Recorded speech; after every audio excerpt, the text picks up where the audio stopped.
I didn't even know that. I'm just scrolling through YouTube. Dante drop. Secret looks. Breakdown. The fuck. I just want to play Genshin, bro. Victor was always the My smartest shit. guy in every room. More hype is more hype. Am I lying? He used to be different.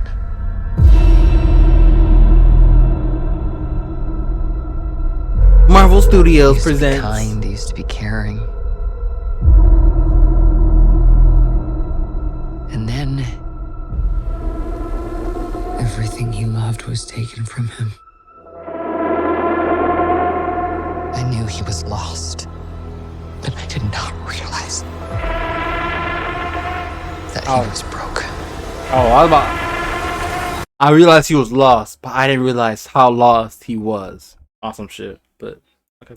That he was broke.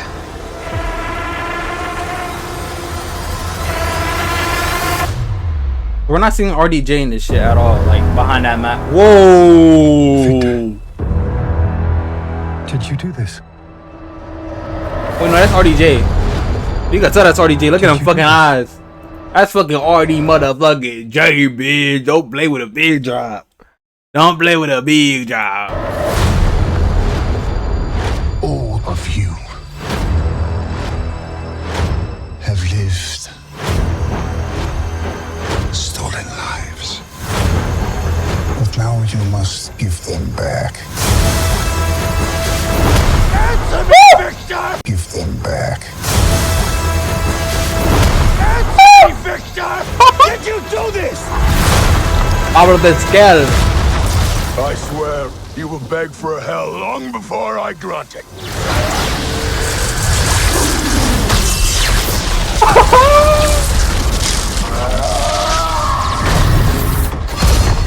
Holy shit! Answers to So it's like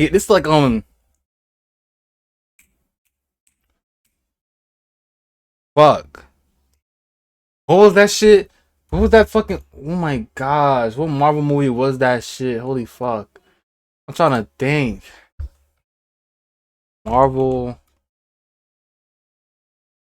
movies.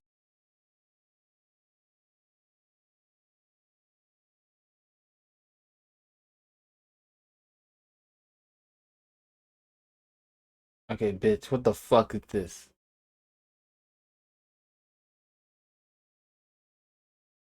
I'm just trying to look for a fucking movie, and bitch, y'all sending me all this bullshit. Oh, never fucking mind, bro. I was trying to think which movie was the one that Thanos won in, bro? Cause was it Infinity Wars, or was it something else? Was it something with a game in it? I don't know. me.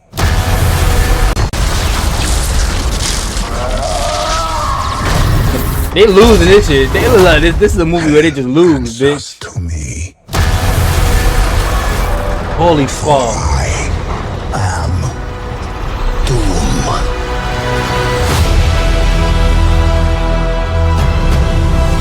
Yeah, y'all niggas sorry as fuck. Y'all not winning. Y'all niggas sorry as fuck. Y'all not winning. That nigga beating y'all asses.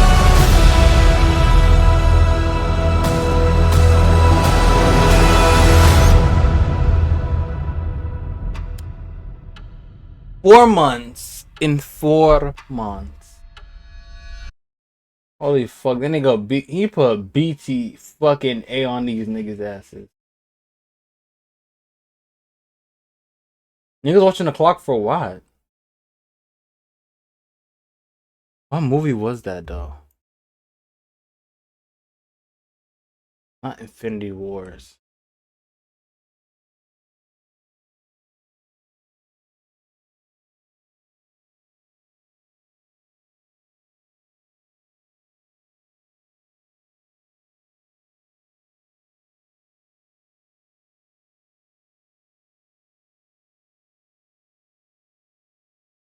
Endgame, yes, Endgame. You see, I know it has some with game in it, bitch. Wait, no, wait.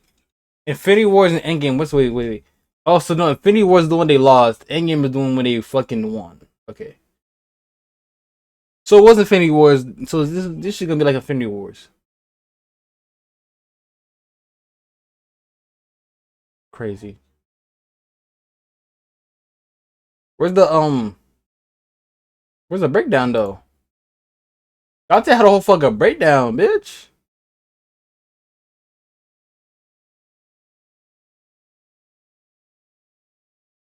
Nah, where is Crody? Crody be coming out with a fucking shit. No. I want to hear that breakdown, bitch. I want to hear that break. I can't spell.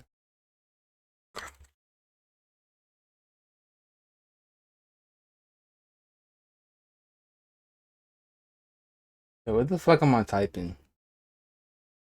Yo, what the fuck am I typing? Doomsday.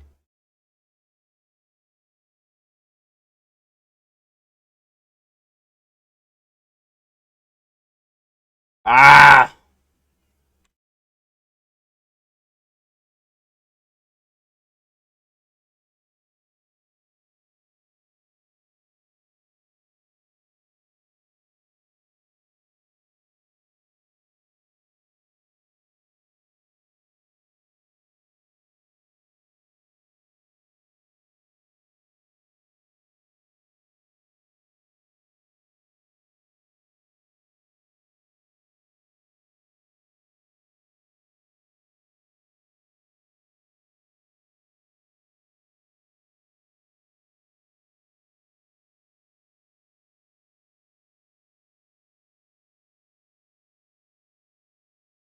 Is this a breakdown? Shit's fucking lagging. Fuck.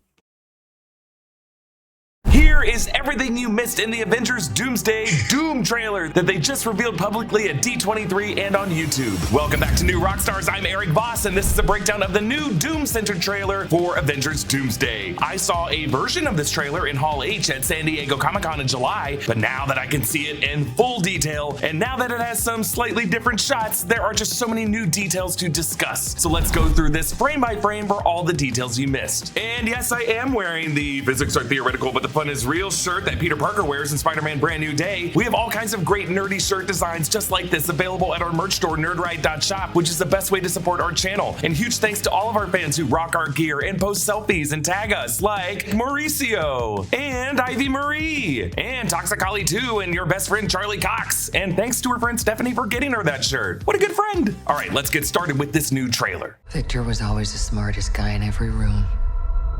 He used to be different. The trailer opens with Dr. Doom on his throne in the Doomstadt. That is his castle in Latveria. We saw a version of this throne at the Billy World event in Shanghai, and now that we see the floor before the steps that lead up to the throne glow with a mystical green energy that looks rather like fiery green embers. The pattern upon which this green glow moves is the same runic symbol that we see on Dr. Doom's gauntlet. Now, when the July 20th trailer dropped, there were posters like this person on Twitter and on Reddit who were trying to compare this symbol to specific runes, and they made a very AI structured type argument for how these runes combine the three schools of magic of the dark arts, soul absorption from having trapped the Hazareth three demons, and the Odin Force. But that red runic comparison image is actually from the Doom 2016 game that has nothing to do with Marvel's Doctor Doom. It's the kind of hallucination our buddy Claude or ChatGPT likes to do. In truth, Dr. Doom learned witchcraft from the teachings and relics left behind by his mother Cynthia, who was a witch, and then traveled through time to enhance his powers in the mystic arts by training under Cagliostro, yes, as of the Book of, and Morgan Le Fay, and he gained lots of wisdom from Doctor Strange himself. And speaking of witches in Doom's life, in July we learned that he's gonna have at least 3 Latverian witches of different colors, and a new masked figure in Doom's coven of Latverian witches is being referred to as Boris, and is believed to be Doctor Strange, you know, with the third eye in his head, sometime after the events of the Multiverse of Madness post-credit scene. This green magic burning up through the floor reminds us that Doom's mother Cynthia currently has her soul trapped in hell by Mephisto. Good thing we got Ghost Rider coming to the MCU to give Mephisto something to do in the cinematic universe. You'll notice the windows behind Doom's throne bear the exact same framing and shape as a background behind the Doomsday countdown clock that we've seen since December. So confirmed, that countdown clock is in the Doomstadt. Now, I have to say it is possible that what we're seeing here is not actually in Latveria in any universe, but might actually be a redecorated citadel at the end of time after Dr. Doom sacked it from whoever was occupying occupying it since the end of Loki. I'll say that this throne room doesn't look anything like that office that He Who Remains was in, but I just have to acknowledge the possibility. I mean, I've seen those home makeover shows. They can completely redecorate something to make it look like, you know, Doom chic. We hear Vanessa Kirby's voice as Susan Storm saying, Victor was always the smartest guy in the room. He used to be different, as if she's kind of making excuses for this freak. But this confirms that the Victor Von Doom of this movie comes from the 828 universe of the Fantastic Four. He was known to the four of them. He was their friend. Like, I feel like a Munchkin's gonna run out to Sue Storm and be like, is it true he was your friend? And she's gonna be like, well, our paths did cross at school. Hey, I guess Galinda and Sue do like to travel by bubble. I mean, by saying this, Sue is even acknowledging that Victor was smarter than her own husband, Reed. And we know now that when we saw that empty chair at the Future Foundation with the Latvian flag in Fantastic Four First Steps, that chair probably belonged to Victor's predecessor, Vladimir Fortunov, the dictator of Latveria. And Vlad wasn't there because there was some civil unrest back at home due to Victor Von Doom leading a revolution with the Zafiro clan to overthrow Viva la revolution! Vlad. Too bad, Vlad. But all of this now has us rethinking that moment in the Fantastic Four post-credit scene when Sue found Doom with her son Franklin. Was Franklin really reaching up to touch the face of an old family friend? I know in other videos I acknowledged a theory that that green cloaked person might have actually been the Green Latverian Witch, a variant of Sue Storm. No, Matt Shakman did confirm to our friend Brandon Davis that Robert Downey Jr. was actually on set for that scene. But now the Marvel Studios logo is silver metal over green smoke. Yes, the colors and textures and overall scheme of Dr. Doom. And Sue goes on in the next section. He used to be kind, he used to be caring. And then everything he loved was taken from him. Tears are running down Sue's cheeks here as she talks about Victor. I'm a little worried what she's so sad about. Like, could she just be a mother worried about where Franklin is? Probably not if we see Franklin's safety, or mostly safely, in the arms of Uncle Johnny later in the trailer. So I'm really worried about Reed's fate at this point in the movie because we do not see him in this location with Sue in any of these trailer shots. In fact, all we really see him in this trailer is a very dramatic moment, very close to a very dangerous person. And now we see a wounded Ian McKellen Magneto with long silver hair. And it looks like he has a sling around his neck holding up an injured arm. Who hurt our boy Magneto? Or was this just the physical toll taken on a mutant of his age after he reverses the magnetic polarity of a planet and sends a tidal wave hurtling into New Jersey? I mean, I really hope Peter Parker is in this movie just to set up the crazy paradox of the fact that he and Ned in Spider-Man Brand New Day just quoted Gandalf in The Fellowship of the Ring, now meeting the face of Gandalf. What did Gandalf look like to them when they watched The Fellowship of the Ring? Next, we see Channing Tatum Gambit, very much unwounded, and then our boy Steve Rogers tilting his head down with his dad beard. I think all of these characters are in the Baxter building with Sue, the same part of the penthouse level where Sue walked back from the kitchen to find Doom with Franklin. When Fantastic Four First Steps came out, the cast indicated in interviews with Collider that in the scenes that they shot for Doomsday, these actors were shocked by how many other famous Marvel characters would be joining them on these Baxter building couches. Now it looks like they got everybody, or at least everybody who's not dead. Now we see Doom back in his Doomsday castle looking up at his tapestry from the poster. I analyzed that poster in another video in July, but at the top of it, we do see Doom's dead wife and child. I assume they're dead because they're amongst angels. Angels with salad fork wings. This is all on top of a globe that I think is meant to represent his vision of what he wants to create. A world that he's going to call Latverion, or as everybody else is going to call it, Battle World. Now, at the bottom of that poster on the right is a figure that many believe looks like Iron Man snapping from Endgame. Of course, the gesture that led to Tony Stark's death, and something that this Dr. Doom, I presume, witnessed or is aware of, because it could be part of the actions that created the ripple effect and incursions that impacted Victor's family's life and killed his wife and child. Sue says that everything Victor loved was taken from him, referring to his wife and child and local Chipotle. And it is still kind of a mystery how the Avengers' actions in Endgame even led to an incursion that just targeted Victor's wife and child specifically, in a way that he would consider it a personal affront. Like, if Victor comes from that 828 universe, that universe is still intact. It's not like that Earth was fully devastated in any incursion event that Victor only survived. The 828 universe is still very much alive and well throughout the decade of the 60s in that universe. And if we assume this is his Doomsday castle here in Latveria, his home still seems to be very much intact, unless it was destroyed and he rebuilt it. So what the hell happened? Was Victor out with his wife and kid vacationing on some cosmic beach facing a multiversal sea, and then a tidal incursion wave sucked them both away from Victor's arms in a vicious undertow? That sounds crazy. What is going on? When Steve Rogers had to return the Soul Stone to Vormir, Red Skull was like, okay, Captain Rogers, but to take the stone back, I must select 2 random lives from the multiverse, and you might not like who I choose. And Steve's like, whatever you gotta do, Schmidt, I got some pegging to do. Or maybe Doom's wife and child just died from some tragic sickness or freak incident. Through his research through the multiverse, learns that his life was set on this course by just his universe being altered in a specific way because some schmuck named Steve Rogers set up camp in it and he was not supposed to be in this universe. And so this grief that Victor thought he was always meant to have, that he was just unlucky to be cursed with, he now realizes was actually a variation from a life that he could have had, still with his wife and child alive, and it was all caused by this one guy who needed to get his dance and pegging. We see Victor's bright green eyes staring up at this tapestry from under the mask. We should note that Robert Downey Jr. has dark brown eyes, so it looks like as Victor, he'll be wearing green contacts. Maybe among lots of cosmetic changes he'll adopt as Victor Von Doom. I assume he's gonna have some kind of latex facial scarring. The trailer goes on. I knew he was lost, but I did not realize that he was broken. Okay, so also here in what I assume is the Baxter Building is John Walker with his bent shield, Shuri, M'Baku, Shang-Chi, and Namor. We see Thor clenching his fist as if trying to steady a nervous tremor. In past trailer videos, I noted that the turquoise-colored telekineal vibranium given from Namor seemed to be woven into Shuri's armor. I think it also might be incorporated into M'Baku's armor here. Now the camera angles down on a hooded Doctor Doom from overhead as the floor shows the same circular pattern of runes that appeared before the Latvian witches on the display at San Diego Comic-Con in D23. It seems like this is the floor that holds his throne. Underscoring this trailer are these heavy bass notes that kind of sound like an alarm. It's just kind of a subtle or maybe not so subtle way to really raise the tension and make us terrified of what Doom's gonna do. Moving on. Well, like, what is this? Victor, Is that Battle World? do this. All of you Go back. have lived stolen lives. What does he mean by that? But now you must give them back. Answer me, Victor!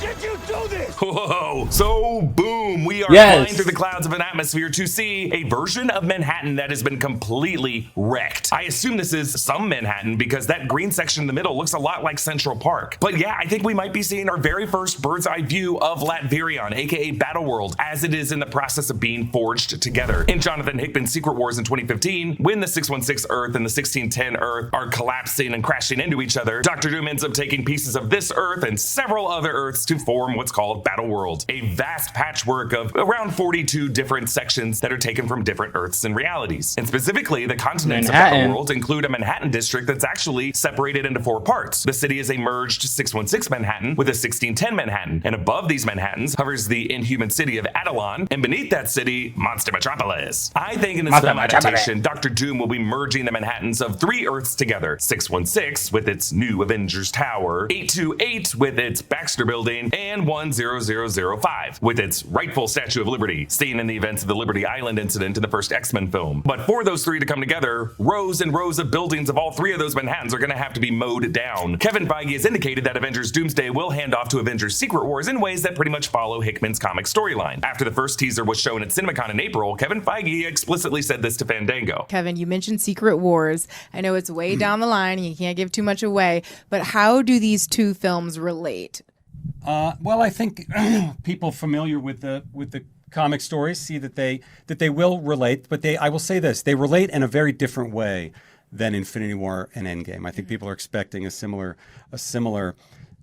connection, and while one certainly does lead into the other, it's in a very different way, and I will say that Secret Wars is as ambitious a project as we've ever embarked on. I mean, that's pretty much a soft guarantee for Battleworld. I'll take it. But more recently, when pressed about Battleworld from Joshua Horowitz at San Diego Comic-Con, the directors, the Russo brothers, played coy. We won't confirm or deny whether Battleworld appears in either of these films.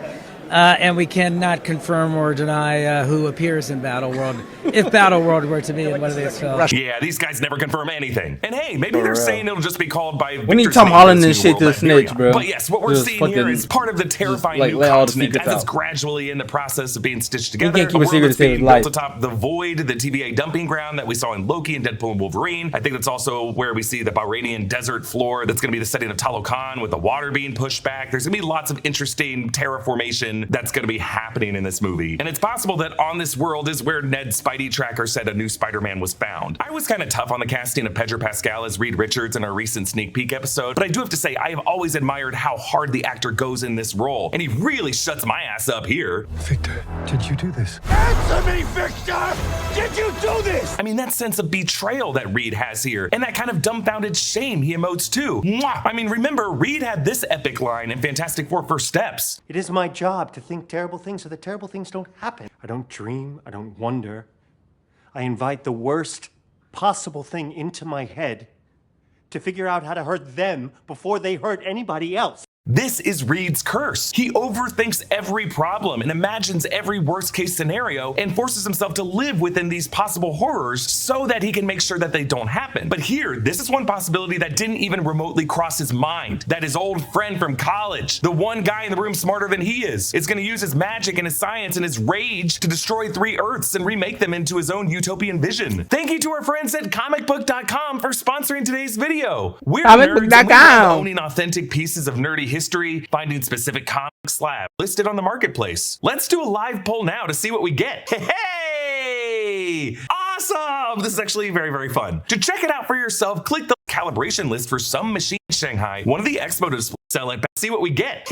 Awesome! This is actually ending Reed Richards chalkboards from this movie. And among these equations, you can see Reed's calibration list for some machine he's building to try to stave off incursions. On-site heat capture arrays, checked. Spatial dissipation field generator, checked. On-site atmospheric stabilizers, not checked. Magnetosphere reinforcers, not checked. Also, Magneto. Geothermic sinks, checked. Crustal energy deposits, not checked. And momentum transfer regulator, checked. We are also reminded of the July trailer where we saw Reed's depiction of what's happening to these 3 worlds, and if you look closely, I spotted that there's these little magnet symbols that I think were added by Reed as a kids TV show host, or Herbie, as a way of showing that the 3 cores of these worlds have been magnetized in a specific way to attract each other simultaneously. But now on the chalkboard, it kind of sounds like Reed's building some kind of cannon on these multiple Earths with different instruments to sustain the major structural elements of that Earth. The atmosphere, the crust, the core magnetic field, the heat, the gravity, to keep it from colliding with another Earth. But maybe all of this effort by Reed is just going to be for nothing, because I'm assuming Victor planned for Reed to do this, and he's going to instead hijack all of this technology, weaponize it to help expedite the destruction of these worlds and construct Battleworld. Like, I think Reed thinks the biggest problem to face is that 3 Earths are colliding. I don't think he's lived in the horrors of the possibility yet that there's actually a 4th world that's going to be built from those broken pieces. So yeah, I think that's all being communicated here when we see Victor's green eyes just sadly raising up to Reed's from under that mask in an almost apologetic expression, like, oops, you got me. So now we see the shot of Scott Lang kissing Cassie Lang's forehead from the July trailer, and a new angle of Johnny Storm hugging Franklin Richards. It's the same moment from the other shot in the July trailer, but now it confirms it's the same actor as the actor who played Franklin in the Fantastic Four post-credit scene. But Franklin is now wearing these blue pajamas, not the blue turtleneck that he was wearing in a scene with Dr. Doom. So I no longer think that Doom is kidnapping these kids, and thank God. I really did not want another Gore the God Butcher from Thor Love and Thunder plotline. I've theorized this in other videos, but I wonder if Johnny and Franklin in this moment are being swept into Battleworld, and Johnny might be in the process of being transformed into the son of Battleworld. Or maybe Franklin is saving his uncle by using his power cosmic to warp his body into a form of something that brings light into this dark world that Franklin can later restore into a normal human form. There's a quick shot of Patrick Stewart as Professor Charles Xavier, and then Magneto in his helmet. It kind of looks like a Sentinel is moving behind him. I think this might be part of the battle where he's working with Cyclops to fight these guys. Actually, at San Diego Comic-Con, Hasbro released their awesome Marvel Legends figures for Avengers Doomsday, and it looks like Magneto's helmet will have this purple symbol on the forehead. We hear Robert Downey Jr.'s Latvian accent again as he says, All of you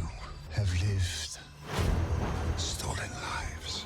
Stolen You lives. must give them back. and over Everyone this is a knows shot the of fuck's Steve holding his Loki's baby doing, from the bro. first teaser, and Thor What is with his Loki adopted doing? daughter Love in the same kind of setup that we saw in the second teaser, and then the shot of Loki from the July trailer when he's visiting Steve Rogers in Steve's house, and Shuri on the deck of a ship with Joaquin Torres and Ava Starr, and then James Marsden Cyclops raising his head mid-battle. Stolen lives, give them back. I mean, what does Doom mean by that? And why are we seeing these particular characters under this line? So let's make a case of how these people are taking lives. Scott kind of has a stolen life. He was supposed supposed to have stayed in the quantum realm after the post-credit scene of Ant-Man and the Wasp. And if it wasn't for that pesky rat in Endgame, he never would have gotten out. He never would have reunited with Cassie. He never would have reconnected with the Avengers and told them that time travel was possible via the quantum realm. That set up everything in Endgame and the consequences that they're facing now. Steve's stolen life? Yeah, this is obvious. He was never meant to stay in the past and have this nice life with Peggy and this baby, who I assume is named James. Thor's stolen life. I mean, maybe Doom said you should have stayed fat. Is he asleep? No. What? I'm pretty sure he's dead. Yeah, Thor was supposed to say you should have stayed fat. Is he asleep? Stay fat. No. I'm pretty sure he's dead. Doom anti-GLP-1 confirmed. No, Love, remember, is not Thor's daughter. It's really Gore's daughter who was reincarnated via eternity into the cosmic entity of Love. I mean, is the ending of Thor Love and Thunder in that well at the center of the universe something that Doom is really pissed off about? Maybe Doom hates the VFX in Thor Love and Thunder. Loki's stolen life, I think this one's an obvious one too. He was supposed to die at the hands of Thanos in Infinity War, but the actions of the time heist by the Avengers allowed Loki to escape as variant L1130 and have this alternate destiny that is very much going to matter to Doctor Doom and Avengers Doomsday. And then Shuri's stolen life, I don't know, maybe that's just a really deeper meta insult from Doom that she's only Black Panther because her brother died. If that's what he means by that, that would be super mean. And then Cyclops' stolen life. Well, this argument applies. Our man Scott was supposed to be dead as of the events of X-Men The Last Stand at the hands of Phoenix. But Wolverine's tinkering with the timeline and Days of Future Past altered history so that Scott Summers was alive once more. A stolen life. I do wonder if the enthusiasm for the return of James Marsden Cyclops might be dampened as more and more people get excited for Kit Connor's Cyclops in the upcoming X-Men film. So with all of these characters, I wonder if Doom is suggesting all of your current existences is just furthering the messy outgrowth of a multiverse that led to all of these problems. Peggy Carter actress Haley Atwell repeatedly brought up this idea of existentialism when it comes to her role and many of their roles. All I will say is that it is I'm like, what the sort of fuck an is Peggy? existential crisis of a movie, where the whole world is turned on its head, and we don't even know who we are anymore. Dr. Doom blasts out of this structure and speedily flips through the air before sticking a powerful landing. This looks like some kind of ship because it is the exact exterior window of this interior set from the set photo that showed Danny Ramirez, Evan Moss-Backrack, Wyatt Russell, and the foot of Letitia Wright as Shuri. So that control panel makes me think that this is a ship of some kind, maybe a life raft that Reed Richards built to escape the incursions. Moving on to this crazy moment. I swear, you will beg for a hell long before I grant it. 2 fingers. Bam! Pow!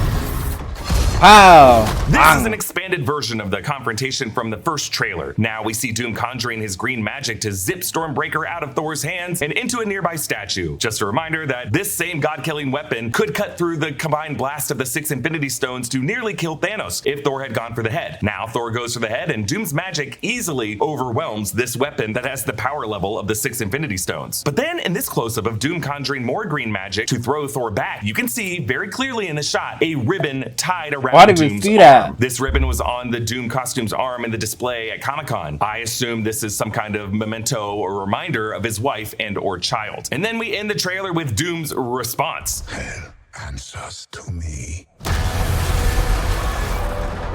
What'd he say? Yeah, that's one hell of a response to the God of Thunder. Also, we gotta remember that Doom has heard his mother screaming to him for help from hell. So yeah, hell does kind of answer to him. Doom punches the dirt and the broken sentinels rise. Green magic coursing through their shoulder joints, their chests, and their eyes. It's pretty terrifying. Doom clearly gives no fucks, using his sorcery to weaponize the robots that were built by Bolivar Trask to kill a certain genetic group, mutants, to now attack this group. Peter Parker, this is why you don't invent mutant inhibitor technology. And now, if Doom can use this magic to deputize these sentinels, I kind of feel like he could do the same thing to people like Doctor Strange and Clea to be part of his coven of witches. Since Deadpool appeared at the Comic-Con panel, I do think that was all to tease Deadpool's appearance and perhaps the end of this movie. I mean, someone had to get Gambit out of the void. Now, at D23, Marvel had something of a follow-up to Ryan Reynolds' appearance in San Diego with this new video of Hugh Jackman doing a similar kind of thing to offer his services to do a cameo in Doomsday, but not actually confirm whether or not he's going to be in it. Dude, I don't want to do this. Just do it. They've already done filming. This is silly. It. Or maybe the next one is called Deadpool and Spider-Man and literally everyone except Wolverine. Who are you? Like, what? That's both hurtful and spiteful. Just ask the question. Why are you sitting... Hey, Kevin. Hey, D23. Hope you're all having a great time. I just wanted to check in. Just... totally unprompted, and I'm so skinny, bro. Holy just wondering fuck. if you might need some help. Hell, what is that? What is that? Out. The cast. Rounding out the cast? Dude, they've got like 28 people. Why the hell do they need us? Because we're the golden ones. We're special. We're not special. Now follow the and script. Okay. So anyway, if you guys need some help rounding out the cast, I'd love to join. And I don't know, I might be able to convince Ryan to appear in Avengers Doomsday, but no pressure. I hate you so much, man. I know, me too.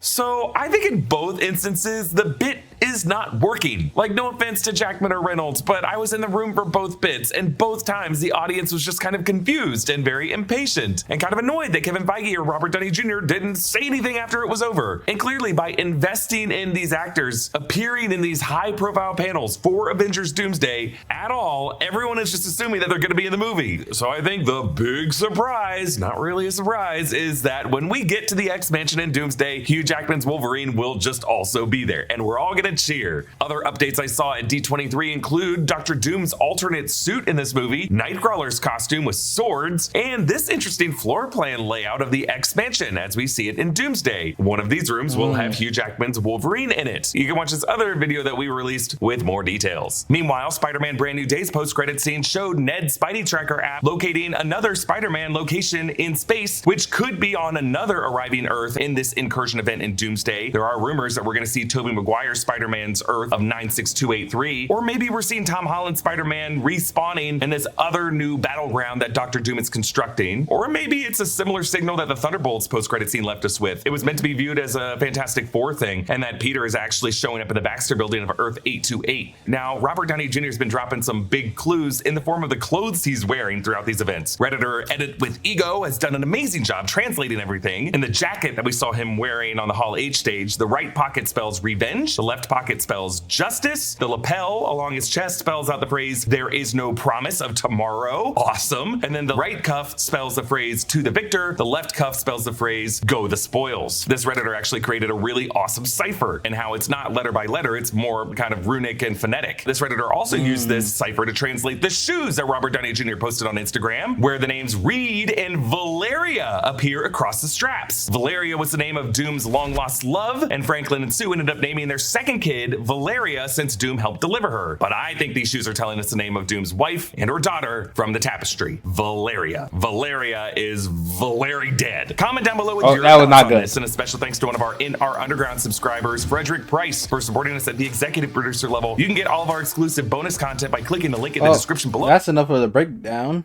How the fuck Dante made this shit like the fucking owl? Holy fuck. What the fuck? Yeah.